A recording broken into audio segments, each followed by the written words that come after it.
Hello mes petites gazelles sauvages. Si toi aussi t'as déjà dit que ça, c'était une panthère, et ça aussi, et ça, oh, de toute façon ces trucs-là, guépard, léopard, regarde, même les noms ils se ressemblent. Du coup, c'est quand même un peu la même chose, non? Non! Et je vais t'expliquer pourquoi et comment les différencier simplement. Non mais Mélo c'est bon, on n'en croise pas tous les jours des jaguars et des panthères. Sérieusement, ça va servir à quoi de savoir ça? Bon, c'est vrai, il est très peu probable que t'en croises un au kebab du quartier. En revanche, on en voit quand même pas mal dans les films ou les dessins animés et même dans les jeux vidéo. Puis, je sais pas, peut-être une petite sortie en famille au parc, et là tu pourras peut-être briller un peu.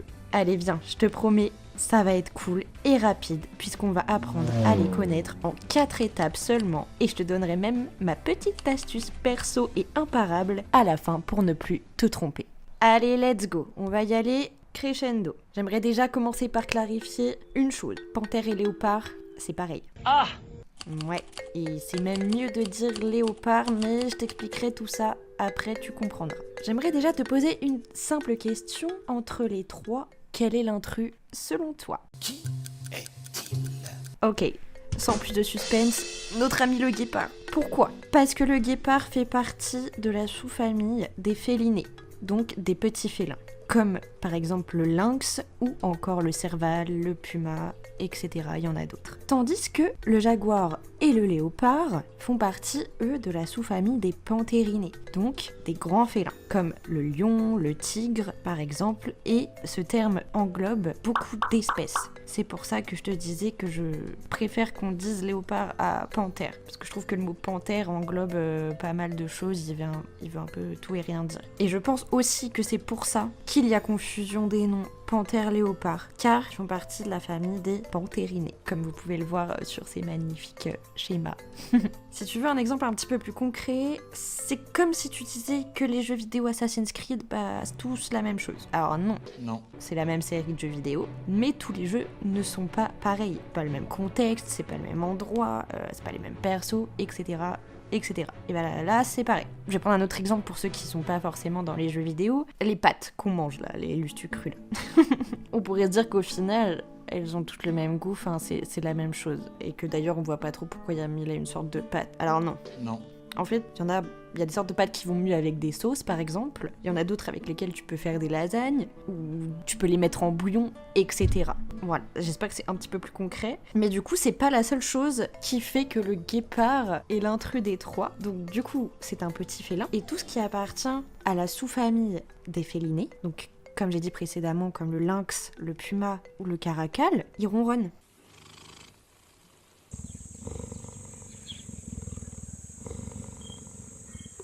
C'est très mignon d'ailleurs et c'est très attendrissant, alors que tout ce qui va être panthériné ne ronronne pas mais rugit.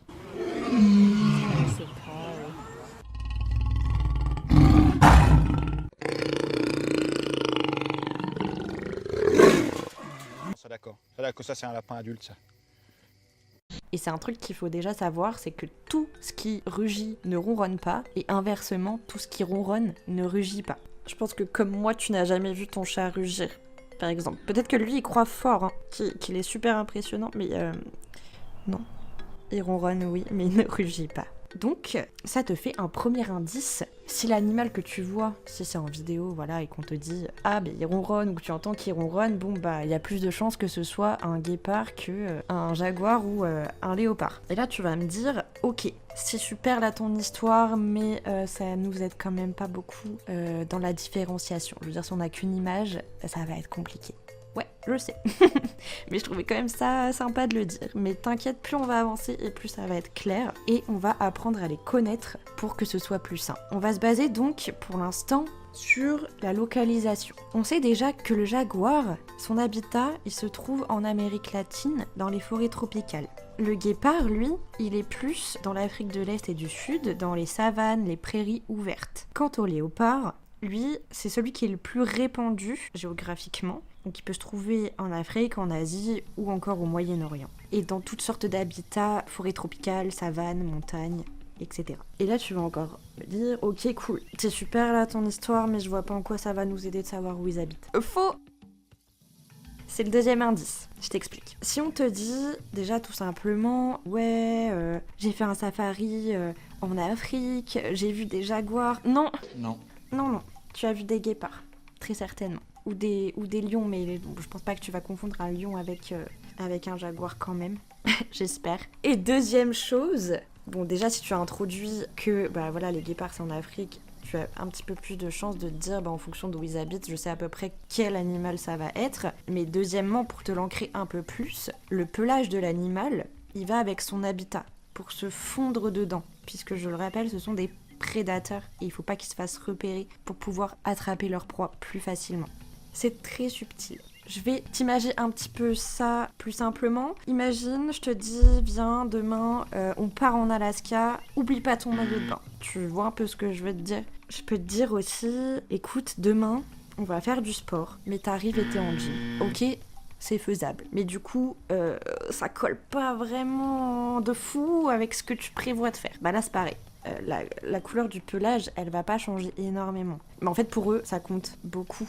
En fonction de l'habitat, comme j'ai dit, voilà, le jaguar, il va plus être dans les forêts tropicales, donc il y aura plus ce côté vert des feuilles, les arbres, peut-être parfois des rochers, comme la panthère, elle a des habitats un petit peu plus différents. Quant au guépard, lui, il va plus être dans les savanes et prairies ouvertes, donc il va être plus proche du sable, dans un espace où il n'y aura pas forcément beaucoup d'arbres, mais plus des herbes sèches. Voilà. J'espère que tu comprends un petit peu mieux où je veux en venir. Et comme tu pourras le voir sur les images, le camouflage est impeccable. Donc, on va maintenant s'attarder sur les détails. Et là, tu pourrais me dire « What the hell ?» Mais comment avec des détails je vais pouvoir les différencier ? Eh ben, si. Crois-moi, souvent, on dit « Ouais, c'est un détail ». Mais en fait, c'est grâce aux détails que les choses les plus belles se démarquent, et c'est jamais grâce à la base, vraiment. Je pense que beaucoup d'artistes pourraient appuyer ce que je dis. Exemple, j'en ai deux. Tu fais une petite sortie là avec ta famille, tu vas au zoo, tranquille, tu passes une bonne journée. Et là, tu assistes à une animation sur, je dis n'importe quoi, des pandas. Et tu te dis, ils se ressemblent quand même vachement, les bougs là. Je vais aller demander à l'animateur là comment il fait pour les reconnaître. Alors si t'as un bon animateur, il va t'expliquer. Mais il y en a parfois, ils te disent on les connaît. C'est comme si tu as des jumeaux en face de toi et que tu demandes à quelqu'un qui les connaît très bien. What the hell? Comment il fait pour les reconnaître? Il va dire non, je les connais en fait. Super, merci mon ref. Ça nous aide pas, ça nous aide pas du tout. Et dans ces cas-là, ce qui va nous aider, c'est les détails. Je te dis des exemples au hasard, mais peut-être que voilà, ce panda roux, il va avoir une oreille un petit peu écorchée, peut-être qu'il va avoir une tache à cet endroit que l'autre n'aura pas, etc., etc. En ce qui concerne nos trois amis du jour, il faut donc s'attarder sur le pelage. Et je pense que tu as déjà vu défiler, ah oui, mais lui, il a des taches comme ça, lui, il est plus... il a un point dans les taches, ok, mais du coup, quand tu vas être face au truc, tu te rappelleras plus qui a les rosettes ou qui ne les a pas, peut-être. Je sais que moi, je peux être comme ça, je vais retenir l'info sur le moment, mais le lendemain, on n'est plus sûr de rien, hein. Il y a de l'eau qui a coulé sous les ponts. Ok, on va commencer avec la panthère. La panthère, elle a ce qu'on appelle des rosettes. Donc c'est pas vraiment des taches, c'est plus un peu comme... pense au haut de léopard. D'ailleurs, j'ai dit panthère, mais léopard. Je vous dis de dire léopard et je dis panthère, ça n'a aucun sens. Le fameux faites ce que je dis mais pas ce que je fais. Hein. Il est là, il est là. Pas de bagarre. Pas de putain de bagarre.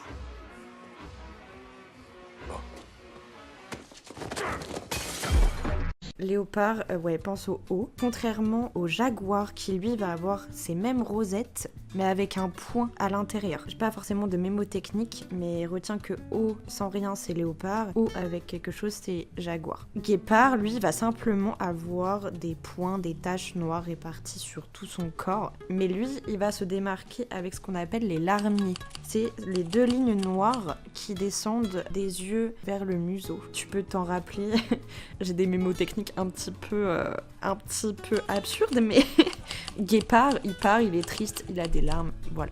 Ok, maintenant qu'on a vu ça, je vais te parler de deux pièges à prendre en compte et t'expliquer comment ne plus tomber dedans. Le premier étant que pour discerner le léopard du jaguar, c'est quand même beaucoup mieux si tu as tout le corps et non juste la tête. Pourquoi ? Parce que tu peux voir que le jaguar, il a également des taches sur la tête qui ressemblent au léopard, mais que par contre, vu du corps, on voit bien le point à l'intérieur des rosettes qu'il n'y a pas sur le léopard. Donc c'est quand même plus simple. Après, il y aura une autre technique pour les discerner en n'ayant que la tête, mais je t'expliquerai ça un petit peu plus tard. Deuxième piège, ça c'est une panthère noire, ça aussi. Et puis ça aussi finalement. Bon, j'exagère un peu, mais du coup t'as compris l'idée, c'est pas parce que c'est noir que c'est forcément une panthère. On va se rapprocher doucement pour comprendre. Il y a ce qu'on appelle, à l'inverse de l'albinisme, donc ces animaux qui sont tout blancs avec les yeux rouges, le mélanisme. Le mélanisme, qu'est-ce que c'est ? Ça va être une production excessive de mélanine, ce qui crée la pigmentation et donc les couleurs, à l'inverse de l'albinisme, qui lui va être une absence totale de mélanine, et donc de pigments, et donc de couleurs. T'as compris. Donc le mélanisme, il est quand même aussi assez rare, mais quand même un petit peu plus répandu que l'albinisme, il me semble. Et donc ça va donner cette couleur vachement noire. Pour te repérer, si on fait un zoom sur nos amis, tu verras que en zoomant, il est possible que effectivement ce soit une panthère, et on le voit aux taches, aux rosettes, qui n'ont pas de poids à l'intérieur, mais il est également possible que ce soit un jaguar, et on le voit très bien ici, avec le petit point dans la rosette. Voilà. Faites vraiment attention à ça, et encore une fois, vous verrez aussi à la carrure, c'est quand même assez différenciable. Bon, avec tout ça, ça commence à devenir un petit peu plus concret, mais si on a des petits tips en plus, c'est bien sympa. Parce qu'on n'a pas toujours l'occasion de voir, d'avoir le temps de percevoir les rosettes correctement. Enfin voilà. Donc on va s'intéresser à la morphologie, donc au corps de l'animal. Et on va y aller par ordre croissant. C'est-à-dire qu'on a le guépard, qui lui est très fin, très svelte, il est élancé, il a une courbe bien marquée, si vous faites attention d'ailleurs. Il a des pattes longues et fines. Il mesure de longueur entre 1 mètre et 1 mètre 50 et il pèse à peu près 20 à 70 kilos. On a ensuite le léopard qui va être toujours fin mais un petit peu plus épais quand même que le guépard, qui va mesurer 90 à 190 cm de long et peser entre 30 et 80 kilos. On a maintenant le jaguar, belle bête, qui est plus grand, plus lourd, qui a une tête vraiment large, il est trapu quoi. Il a des grosses patounes. De longueur, il peut aller entre 110 et 190 cm et en poids de 70 à 120 kg. On est quand même vraiment au-dessus des deux autres, c'est un peu le boss quoi. Il est là, il a de la carrure, on n'a pas envie de le faire chier quoi. Bon, vous commencez peut-être à avoir une petite idée de sport qui pourrait leur convenir, parce que oui, c'est mon astuce pour vraiment se dire ah ouais, non, ça c'est un jaguar, c'est sûr. Je vous dirai tout à l'heure. Mais petit indice tout de même, je ne pense pas que le jaguar va être très bon en danse, par exemple. Ok, deux petites astuces en plus, si tu as le temps de vraiment observer. Regarde les yeux. Chez le léopard, ils vont être presque jaunes. Le guépard, ils seront plutôt orange vif. Et le jaguar, ils vont être un peu plus orange clair.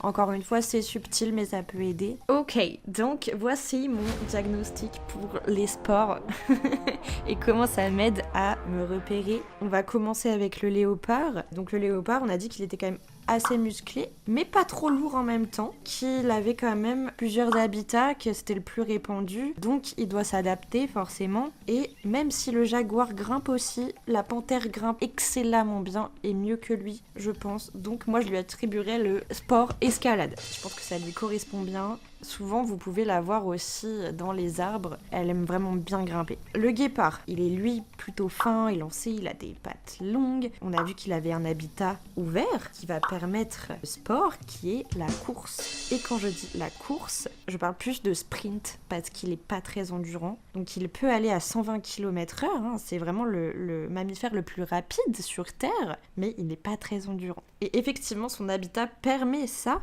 puisqu'il est ouvert, et donc c'est plus facile que quand tu as un habitat dense, c'est-à-dire que tu as vraiment plein d'arbres, que tu peux vraiment te choquer dans n'importe quoi. Là, ça va pas être le cas. Donc, course sprint pour le guépard. Et nous avons notre boss final, le jaguar. Le jaguar, on a dit qu'il était plutôt trapu, fort, avec des pattes épaisses. Faut savoir aussi qu'il a la mâchoire la plus puissante des félidés, donc on est sur du 500 kg par centimètre carré. C'est vraiment énorme. Et donc pour lui, j'attribuerai donc la boxe ou un sport de combat au mieux. Je vous laisse choisir ce qui vous, ce qui vous parle le plus. Hein. Moi, c'est mes petits tips à moi, mais vous pouvez tout à fait les réorganiser. Est-ce que vous voyez là que du coup, tout ce que j'ai dit depuis le départ qui semblait peut-être un peu... bon, ça nous aide pas trop, bah au final, quand tu prends dans la globalité, ça nous aide de fou. L'habitat, il joue énormément. On peut grave différencier le guépard du coup du jaguar, parce qu'effectivement, bah, si déjà on le voit courir, c'est plus probable que ce soit un guépard que ce soit un jaguar. Parce que faut savoir aussi que jaguar, léopard, ça va plus ramper au sol et sauter sur la proie, que le guépard, ah bah ça va être la course quoi. Il y aura pas trop cette étape de ramper puis sauter. Lui il va arriver, il va courir et puis voilà. En gros résumé. Hein. Mais du coup on voit que tout est à prendre en compte et que le tout va nous aider beaucoup plus facilement à les différencier. Et nous, tu crois qu'on serait bon dans quel sport? Ah, eh bien, je vais y réfléchir, hein, ok? Bah, tu sais pas? Non mais t'inquiète, on va trouver vraiment, je me penche sur le sujet là, vraiment, t'inquiète. Bien, pour terminer sur cette vidéo sur nos amis guépards, jaguars et léopards, je vous remets ici tout ce que j'ai blablaté en concentré si vous en avez besoin. Et j'espère en tous les cas que vous cernez mieux maintenant qui est qui et que vous arriverez à les reconnaître plus facilement. Je me suis permise également de rajouter 2-3 petits détails, ça nous aide pas à les différencier, mais je trouve ça quand même important de le rappeler. Le léopard notamment c'est le plus répandu géographiquement, mais à contrario pas en nombre, puisqu'il n'en reste que 50 individus en liberté, très peu, vraiment très peu. Le guépard quant à lui il en reste 7000 et on peut les voir en groupe de jeunes mâles qu'on ne verra pas avec les autres, et le jaguar lui il en reste 15 000 individus en liberté. Si vous brillez en soirée, n'hésitez pas à me le dire, je serais vraiment ravie de l'apprendre. Mais dans le suivant, il annonce une quadrupée. Donc là, elle vaut 68. Il peut contrer, ou il se lève, il tape sur sa haricot en criant « Gros lot, ça picote !» Il tente la relance jusqu'au tour d'après. Et n'hésitez pas à me laisser des petits commentaires pour me dire si cela vous aide ou si même vous avez d'autres astuces qui pourraient être sympathiques pour tout le monde. Allez mes petites gazelles, prenez soin de vous et vous faites pas croquer. Il faut dire, je suis de la gazelle de compète.